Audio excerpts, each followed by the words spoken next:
Upper 6 Skyview Network, sponsored by Terry Lambert Hyundai.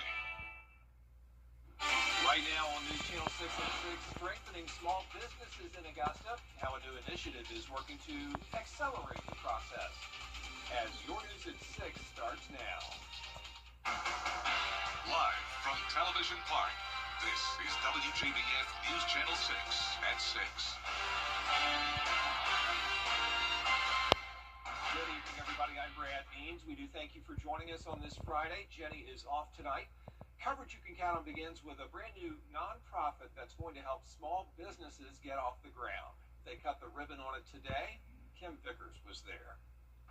Accelerate Augusta is a new program aimed at economic growth and innovation. It's a major resource for small business owners in the area. I'm proud, I'm ecstatic. We have a great crowd. I already been working with entrepreneurs. This means so much for the city of Augusta, and I'm just so proud to be here. The idea for the organization came 4 years ago when so many small businesses struggled to stay open during the pandemic. During COVID, a lot of people started what I call cottage industries in their homes. We were quarantined, and they started, hobbies and making things, and a lot of small businesses came out of that. And this is just a center that gives them the resources to succeed. Accelerate Augusta is a startup center for small businesses, providing a range of resources like mentorship, financial planning, and access to funding. Just to ensure that small businesses thrive, grow, existing small businesses expand. It's just to be a training center where they get all the resources they need to thrive. The nonprofit's executive director says the community support for Accelerate Augusta is impressive, and he's excited for the new journey. I came in from Charlotte, I've been here for about 6 weeks, and I am floored with the amount of support that I've gotten from the community, and it really means a lot.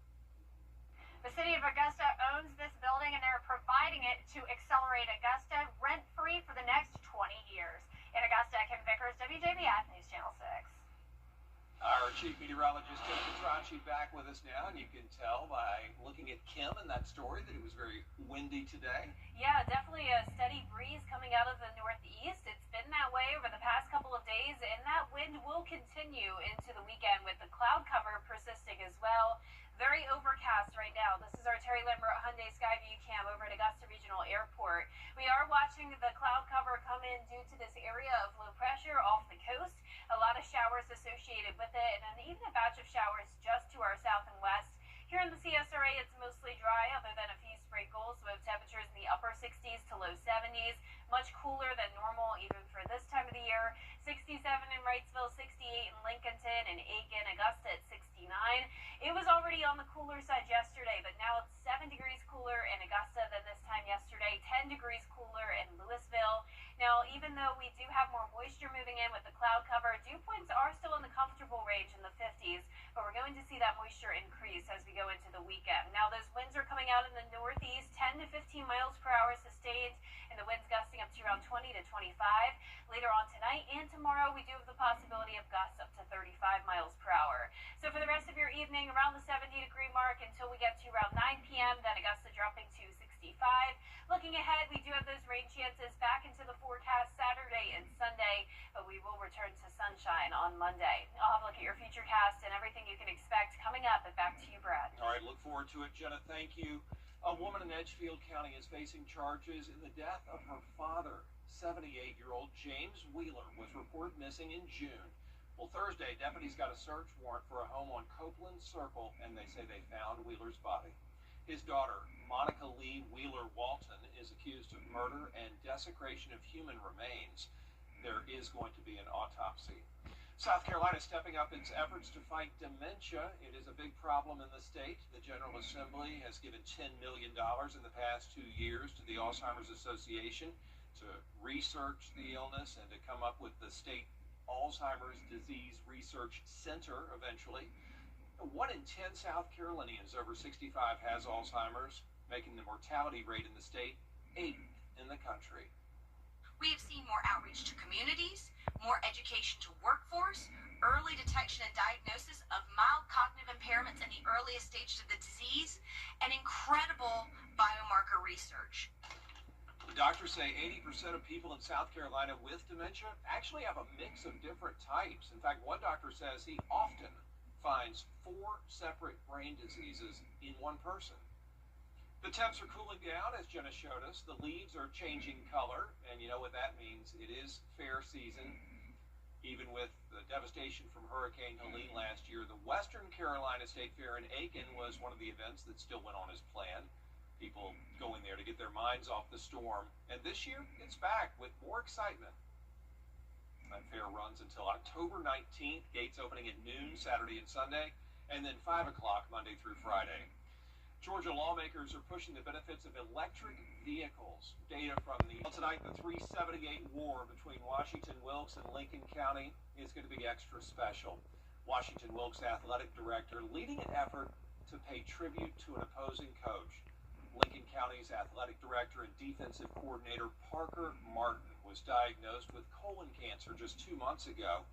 Now the Washington Wilkes community is honoring him with colon cancer awareness bracelets. Also, they're going to take donations at the football game tonight to support him and his family.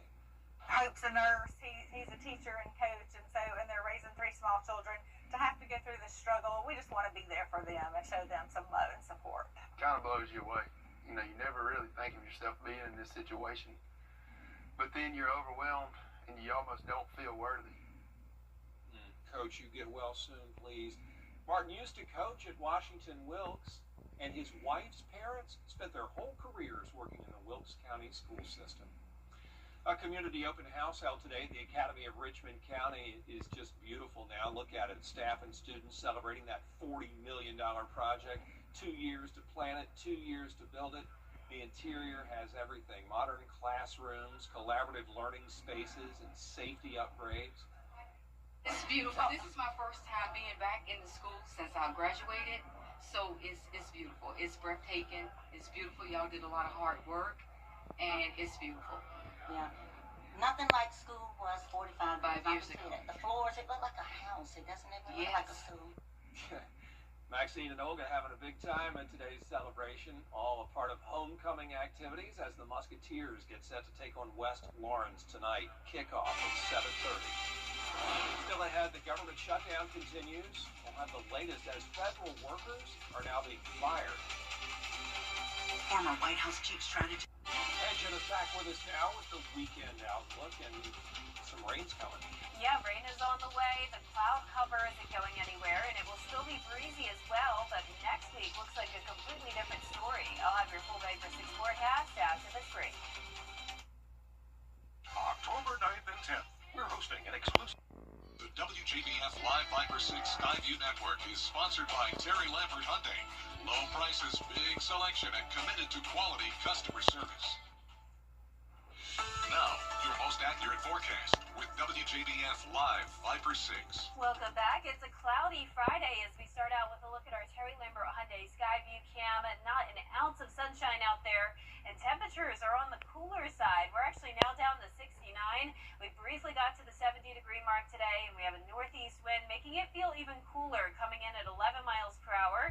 Dew points are low in the mid-50s, so we're not seeing a whole lot of moisture around, but we are going to see that moisture increase this weekend, leading to some rain chances.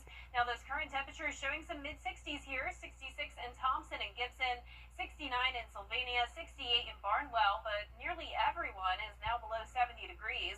You can see the cloud cover really across the entire area with a few spots of drizzle here possible in Richmond, Aiken County, down to Johnson, Jefferson, and Burke. Other than that, it is dry, but we are seeing this coastal low develop now, bringing widespread rain off the coast, and this could lead to some flooding concerns across South Carolina and North Carolina's coastline.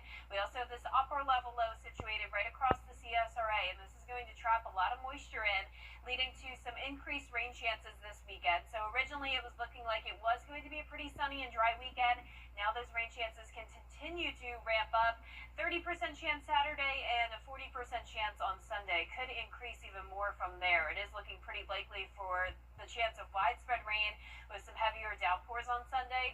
But this weekend won't be a complete washout, so if you do still want to head over to the Western Carolina State Fair, it's going to be dry for a good portion of the day. I would just bring a rain jacket with you, especially if you're headed out later in the day. And we'll take a look at the future cast in just a moment.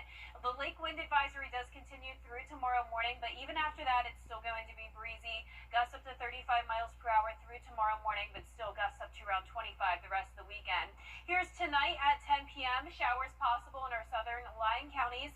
Then as we go into tomorrow morning, some light rain possible there as well. But you can see the majority of Saturday looking dry, especially in places like Wilkes County down to Hancock.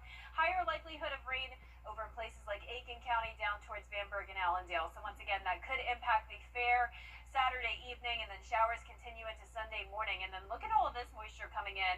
Our model showing some heavier downpours. So this is definitely going to be some beneficial rain, but we will be watching for the possibility of minor flooding, as some places, especially down in our southeastern counties, could get up to 3 inches of rain, while places up towards the northwest really not seeing a whole lot of rain at all. So definitely a bit of a split forecast here. That 10-day forecast showing us go back to sunshine on Monday. All of next week looks beautiful with a slight warming trend going back into the lower 80s. Now, congratulations to today's umbrella winner. That is Deborah Lacey from Augusta. Deborah, you can pick up your Viper 6 umbrella here at the station and sign up to win yours on WJBF.com. And we'll be right back. After doing it all, lazy. Weather headlines on WJBF News Channel 6. Brought to you by Southpaw Roofing. Roofing done right. Now, WJBF sports coverage you can count on.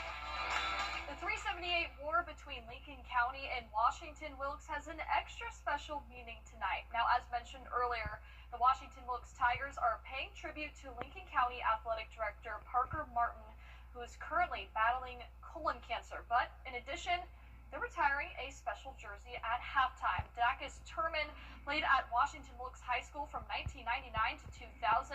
He passed away at 42 years old. The running back played for the South Carolina Gamecocks from 2002 to 2005, playing under coaches like Lou Holtz and Steve Spurrier. He made history in 2000, beating Herschel Walker's single-season rushing record, rushing for more than 3,000 yards that year. The Tigers are retiring his number 32 jersey at halftime tonight, with his number already painted on the field. Now, in case you missed game night live last night against Lakeside and Greenbrier, you can catch the highlights tonight on Football Friday Night. Be sure to stay tuned for a post-game reaction and a recap, along with all the other games in our area tonight at 11:35 p.m.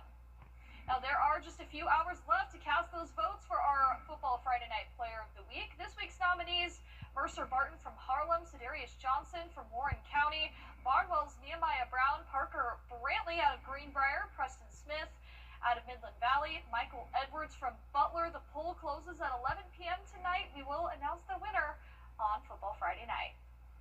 Well, in college football, the Deep South's oldest rivalry between Georgia and Auburn, they go head-to-head tomorrow night. The Bulldogs coming off a 35-14 win over Kentucky last week. Now, Saturday night will mark the 130th meeting between Auburn and Georgia. The Bulldogs lead the series 65-56, with Georgia winning the last 8 games against the Tigers.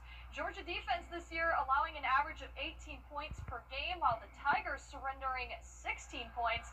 Now, Coach Kirby Smart knows they've got their hands full trying to stop Auburn quarterback Jackson Arnold. Runs over you, through you, around you, speed. They run gap schemes with him. They run perimeter runs with him. And then probably the toughest thing to defend is when he drops back and he ends up taking off running. So he's a weapon, and they've got weapons around him in terms of the ability to throw the ball downfield. Now, kickoff set for 7:30 p.m. right here on News Channel 6. Lots of football going on this time of year, as always, Brad. Yeah, big times for sure. We'll be right back. Insurance companies don't make... Our 10-day forecast is showing a few showers possible Saturday, a higher chance of rain on Sunday, with high temperatures staying about the same in the low 70s, then warming up into the low 80s. And next week with tons of sunshine, no rain expected until we get to the following weekend, just a stray shower possible. All right, Jenna, thanks. Well, was it the big prize surprise? You may have heard the news. The Nobel Peace Prize has been awarded in Norway. And that is our report for now. We're back at 7 o'clock after World News tonight, and then we'll see you again for News Channel 6 at 11, followed by Football Friday Night. All the great highlights coming. Jen will be back with one more look at that weekend forecast as well.